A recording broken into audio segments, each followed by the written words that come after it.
நாத்தனாரும், நாத்தனார் பசங்களும் வந்து பார்த்தீங்கன்னா, திங்கட்கிழமை ஈவினிங் போல ஊருக்கு போற மாரி தான் இருந்துச்சு. சரி போற டைம்ல சரி ஈவினிங் ஸ்நாக்ஸ் எதனா ரெடி பண்ணலான்னு சொல்லிட்டு, காலைலயே வந்து யோசிச்சு தான் வச்சிருந்தேன். கடல பருப்பு வீட்ல இருந்தது. அதையும் வந்து ஊற போட்டிருந்தேன். சரி இந்த பருப்பு வடை கூடயே வந்து பார்த்தீங்கன்னா, நம்ம வீட்ல வாழை மரம் தான் வந்து கொலை விட்டு இருக்கு. சரி அதில பூ இருக்கு. அதையும் வந்து எடுத்துக்கலான்னு சொல்லிட்டு தான் வந்து போயிருந்தோம். ஆனா மழையில வந்து நாத்தனாரோட பெரிய பொண்ணு கவர் போட்டு அவ வாழை மரத்தையே வந்து அடிக்க ஆரம்பிச்சுட்டா. அதுக்கப்புறம் அவளுக்கு தெரியல. அதுக்கப்புறமா நான் வந்து கொம்பு எடுத்து அத லைட்டா தட்டி விட்டு அது கீழ விழுந்துருச்சு. அதுக்கப்புறமா தான் வீட்டுக்கு வந்துட்டு ஊற வச்ச கடல பருப்பு வந்து கொஞ்சமா தனியா எடுத்து வச்சுட்டு, அதுக்கப்புறம் மிச்சம் இருக்கிறத மிக்ஸில போட்டு கொர கொரப்பா அரைச்சு எடுத்துக்கணும். அரைச்சு எடுத்து வச்ச கடல பருப்பு கூட நம்ம அரைக்காத எடுத்து வச்ச கடல பருப்பையும் சேர்த்துட்டு, வெங்காயம், சோம்பு, அதுக்கப்புறம் கொஞ்சமா பச்சை மிளகாய் இது எல்லாத்தையும் சேர்த்துட்டு, நான் வந்து தேவையான அளவு உப்பும், பெருங்காயத்தூள் மட்டும் தான் சேர்த்துக்கிட்டேன். இவங்க 2 பேரும் மாத்தி மாத்தி வெங்காயம் நான் போடுறேன், சோம்பு நான் போடுறேன்னு சொல்லிட்டு ரெடி பண்ணிட்டு இருந்தாங்க.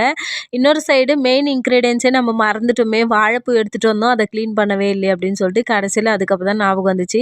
அத நான் வந்து வாழைப்பூ வந்து கிளீன் பண்றத பார்த்துட்டு, சின்ன பொண்ணு வந்து பார்த்தீங்கன்னா, கரெக்ட்டா வந்து பார்த்து பார்த்து கிளீன் பண்ணிட்டு இருந்தா. ஆனா பெரிய பொண்ணுக்கு எனக்கு தெரியவே இல்ல. நான் கிளீன் பண்ணல அப்படின்னு சொல்லிட்டா.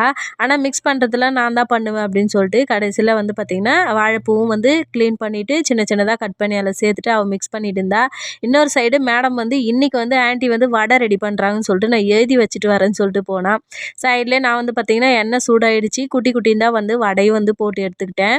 நான் வடை சுட்டுட்டே இருக்கும்போது, பெரிய பொண்ணு தான் வந்து வீடியோ எடுத்துட்டு இருந்தா. அவ வந்து நான் வடை சுடுறத பார்க்குறேன்னு சொல்லிட்டு, சின்ன பொண்ணு வந்து நான் பார்க்கலன்னு சொல்லிட்டு, எண்ணெய் தூக்குன்னு சொல்லிட்டு ஒரே அடம்.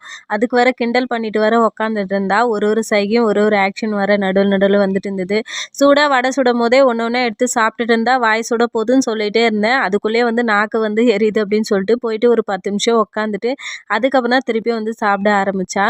அதுக்கப்புறம் சாப்பிட்டு முடிச்சுட்டு அவங்களுக்கும் வந்து பார்த்திங்கன்னா, ஊருக்கு போகிறதுக்கு டைம் ஆயிடுச்சு. 2 பேரும் மாற்றி மாற்றி சாப்பிட்டுட்டு, அதுக்கப்புறம் மாமியார், நாத்தனாரும் வந்தாங்க. அவங்களும் வந்து டீயும், இந்த ஸ்நாக்ஸும் வந்து சாப்பிட்டு முடிச்சுட்டு, அதுக்கப்புறம் எல்லாருமே வந்து ஊருக்கு கிளம்பி போயிட்டாங்க. அவ்வளோதான். இந்த வீடியோ பிடிச்சிருந்தா லைக் அண்ட் சப்ஸ்கிரைப் பண்ணிக்கோங்க. வீடியோ பார்த்ததற்கு நன்றி.